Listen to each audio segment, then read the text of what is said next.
year, so I'm really excited to be introducing him. Again, I started off as his broker's assistant back probably, oh my goodness, I would say probably about my daughter's 17, so 16 years ago. That's when I became his broker's assistant, and I really wanted to learn real estate. And I had no idea that my life would turn out this way. Not only did I learn real estate, but now I'm traveling all over the country, hosting real estate expos all over, from Times Square to Fort Lauderdale, Miami, all over, and it's just an awesome adventure, and I love what I do.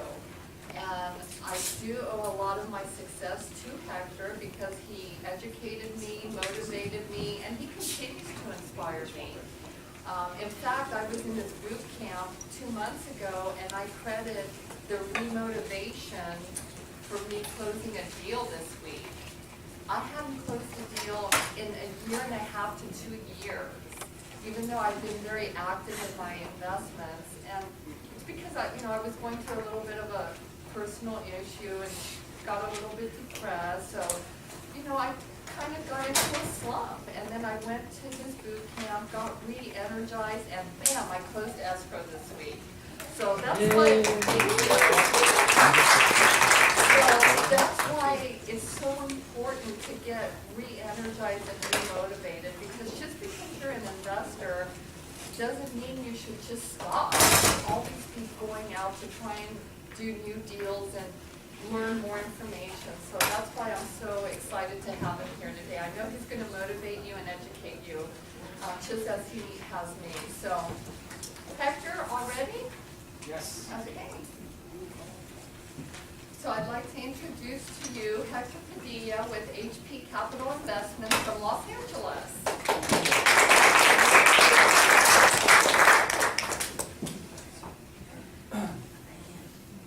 Just a show of hands so I know who's in the room. How many of you guys are realtors? 1, 2, 3, 4. That's it. 4, 5. Some people kind of want to say they are, but not really sure. How many people are investing in commercial real estate?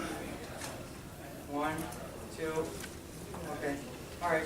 Anybody doing hard money loans? Some people. All right. So, long story short, being in real estate, and like Linda just said, she has some challenging times in her life. There's a word I've used. So when somebody says, "How are you doing?" you say, "Unbelievable." That's yours? Because whether it's good or bad, it kind of covers it, right? Okay. So I was supposed to speak today around 12, I think 12 in the morning, and my assistant told me yesterday, "Oh yeah, it's only about an hour drive." So I'm coming from LA, so this morning I get on my car and I go on my Google Maps, and it's a 2-hour drive. I'm like, oh shoot. So I'm like, all right, you know what, I'm a fast driver, I'll get there on time. I start driving, and there's accidents. So it tells me to take the 405 to the 126 to the 118, and then I went on, what is that, Waze? Yeah. Right? And it tells me to take this side street and that side street. It took me 3 hours to get here. Okay? Oh, you just didn't drive fast enough. Yeah. So this is up, good. And then he just told me that he may not be able to hook up the laptop, and I'm like, oh, unbelievable. I normally always wear a suit. I forgot my jacket. Unbelievable, right? So it's been a little bit of a rough day, but let me go ahead and get started. I don't consider myself to be a professional speaker. I consider myself to be a professional communicator. So I'm not here to pitch you on anything, sell you anything. I'm just here to have what I call the raw and brutal truth. I call it as it is. I don't bullshit. So if you guys ask me a question, I'm going to give you the raw, brutal truth. Okay? Let me ask you guys. Let me ask you guys this. I make a kind of a. I did have a PowerPoint when I spoke for Linda a little while ago, and this was my PowerPoint. So I would open it up, and somebody said, "Can you zoom in?" And I would zoom in and zoom out. So this is my presentation. But here's the question: why are you guys all here? Okay, you guys are learning about, I'm sure it's about flipping and lease options and investing and all that. But why are you guys all really here? Somebody raise your hand and tell me why you're here. What's the one word? What's the one word that describes why you're here? Knowledge. What would you say? Freedom. Freedom. Okay. Anybody else? Yes. Lifestyle. lifestyle. And I will stop asking because she just hit the nail on the head. That's what it's all about, people. It's all about lifestyle. Okay? It's all about lifestyle. It's all about living the good life. Okay? What kind of house do you want to live in? What kind of vacation homes do you want to have? What kind of car do you want to drive? What kind of dinners do you want to go out to every week? What kind of vacations do you want to take? What kind of clothing do you want to wear? All of that is called lifestyle. So what you guys have to do is figure out how much is that going to cost you per month to sustain. And then work the numbers backwards. So if you think, you know what, to live my lifestyle, to drive the kind of car I want to drive, live in the kind of home I want to live in, have the vacation home that I want to have, I need to make X amount of money per month. Then figure out a way to create that via passive income. So how can you do it? By investing in real estate or whatever you want to invest in, to have that passive income so you no longer have to work. Now you work because you want to work, not because you have to work. I semi-retired when I was 39.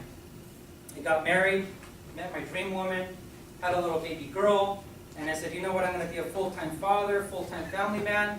It didn't last very long. Why? Why do you guys think that didn't last very long? What did you say? Oh gosh, I'm sorry to say it, but it gets boring. Yeah, that's it. Yeah.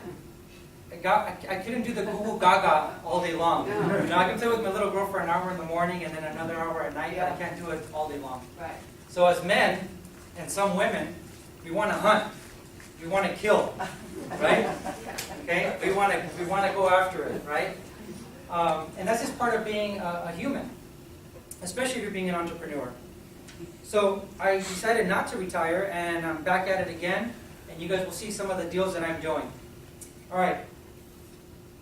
I'm going to give you guys the 4 things that you guys need to succeed, and what you guys want to have in the back of your mind is how can you redesign your life? You guys are here looking for something. You guys are searching. So ask yourselves, how can I hit the reset button and redesign your life? What stories, what beliefs are stopping you from moving forward? Just think about that, okay? So I did this little PowerPoint because Linda asked me to do a PowerPoint. So I don't know it very well, but let's see if I can get this thing to work. Sorry, it's okay.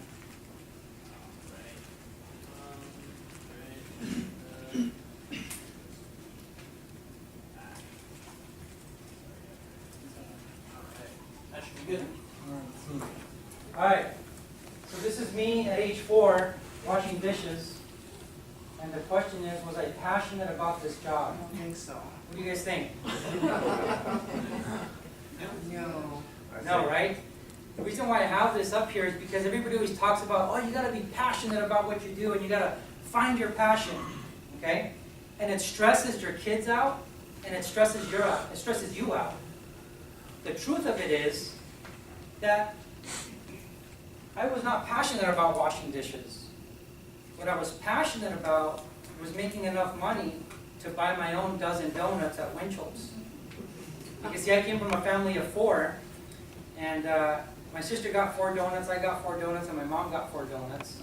And that was it for the whole week, right? So my donuts were gone quick. So I didn't like washing dishes, what I liked was the end result. That's what I was passionate about. So with real estate, and I just closed a $6 million deal this week. Okay, thank you. I just closed a $6 million deal this week using seller financing, and we'll kind of go over that in a second. But was I passionate about closing that deal? Yeah. No. No. I'll tell you what I was passionate about is I got a commission check for about $200,000, and now what's today? Saturday. On Tuesday, I take my mom to Miami because it's her 70th birthday. She says that she wanted to go to Miami and go to Cuba. So now next week I take her to Miami and then Cuba. That's the lifestyle. That's what I'm passionate about. Okay? So when you guys are trying to figure out what you're passionate about, I'm not passionate about commercial real estate and buying apartment buildings 100% of the time. I'm passionate about 20% of the time. The other 80% dealing with paperwork and analyzing and sending contracts and dealing with lawsuits, because once you get to my level, believe me, you're going to be sued, okay? Or you're going to be suing. On this recent one for $6 million, I was going to sue the seller, right? Luckily, it worked out. I didn't have to sue him. But don't stress yourself out over being passionate 100% of the time. If you can be passionate about what you're doing 20% of the time to get the end result of whatever your definition of lifestyle is, that's what it's all about. This is me at 5 years old. I was earning 1 penny. Yep, 1 penny. That's $1 for 100 envelopes. So every time I put that piece of paper in that envelope, I got 1 penny. Some say it was child slavery. I don't know, but the reason why I have this up is because people, in your life, sometimes you have to be disgusted with yourself. You have to be ashamed of yourself. Something has to trigger something to pivot and change your life. So what happened to me there was it was Christmas time, and we were wrapping up gifts for our grandparents in Mexico, and I wrapped up a banana. Because I don't have any money to buy any gifts at 5 years old, right? So I wrapped up a banana, it went under the tree, and a couple of days later it started going through the Christmas paper, because the banana started going brown. So my mom and my sister said, "What did you wrap?" And it was a banana. So they started teasing me about it. I got sentimental, and it hurt my feelings. And that's why I wanted to get that job, so I could make real money and buy real gifts. So the point is, a lot of the times in life, you will do more for others than you will do for yourself. Point one. Point two is, sometimes you have to be disgusted with yourself. You have to be ashamed of yourself to make a forward movement. This is me at 10 years old. I used to sell the newspaper door to door, and also sell the prescriptions door to door. I did that email, look. Did you really? 2 rounds, yeah. Wow. Hard work, right? Yeah, it was, but I Yeah. got smart. You what? I got smart, I got a little illegal though.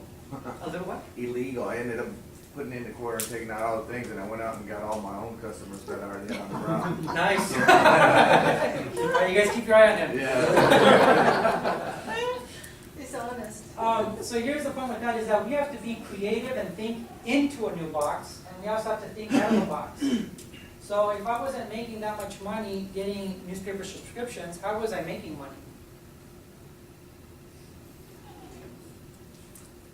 I was making money not by selling the newspaper, because they would say, no, I don't want the newspaper, but I would say, you know what, my friends and I are going to Magic Mountain, and that's really why I'm working. Would you give me a donation so that I can go to Magic Mountain? And back then, they would give me $3 to $5, which was more than the cost of the newspaper. And I'm like, sweet! And I got to keep the whole thing, right? So that's what I used to do. And again, here's a note for this one, is when you ask for help, most people will help you. Okay? So be a pain in the ask. Be a pain in the ask. But when you ask with confidence and ask with skill. Again, 10 years old, I was making $3.75 an hour, swapping hours for dollars. My mentor, when I first got started in real estate, said, Hector, if you don't have an assistant, you are one. Okay? He said, you can't make $1 million a year doing a $12 an hour task. So the reason why a lot of you guys are not growing is because you want to do it all yourselves. And no one can do it better than you can. And that's a false premise that you guys are following. You guys need a team. You guys need people behind you to take you to the next level. That's me at 29. Became a self-made millionaire. Bought my first S-Class Mercedes-Benz. But I call that chasing birds. Okay? Why do you guys think I call that chasing birds? Anybody? I was flipping houses, and I was also a listing agent, and I had a team working with buyers, so I was doing listings myself, and then I had agents working with my buyers, and then I was flipping properties. No idea? Not enough delegating? Who spoke? What did you say? Not enough delegating? Not enough delegating? That was part of it. Okay? Constantly needing to get the next deal. Absolutely. Yeah. As soon as you close one flip, you gotta go out and find another flip. But here's what the flippers won't tell you. And if there's anybody here that's a flipper, been there, done that, and I'll tell you the truth of it, okay? But first I'm going to show you my checks, and I'm going to tell you why I stopped flipping and why I started up my new methodology called a fat pig farm. And we're going to go over that. So and look at the year up here, okay? So that's 2005, almost 49,000 on the flip. The name of my company is HP Capital Investments. That was 65,000, almost 66,000, 137,000, 289,000. This is like within 2 years. 389,000, 623,000. Okay, and those were some of the checks. I had a lot of other checks that were, 10,000, 20,000, 25 that I didn't want to put up here because those won't get your attention, right? So we put these up here. What people won't say that are flipping is that, yeah, that's what I grossed, but that's not what I netted. Because capital gains is going to be about 35%, right? Then I got to pay my overhead, then I got to pay my team. So it looks sexy, but at the end it's kind of sad, and it's a lot of work, okay? So now what I call my new methodology is completely different. Now I don't pay taxes, and if anybody, if there's any IRS employees in here, they do it legally. But before I get into that, what is the big secret to create exponential growth over the next 5 years? Before I get into that, I want to, Linda, how much time do I have? About 40 minutes, yeah. 40 minutes? All right, I'm going to try and rush through it. Okay, so this is going to be part of what I tell you guys about me being a communicator. All right, so these are the 4 things. You guys write these things down. These are the 4 things that you need to succeed in real estate or in any business.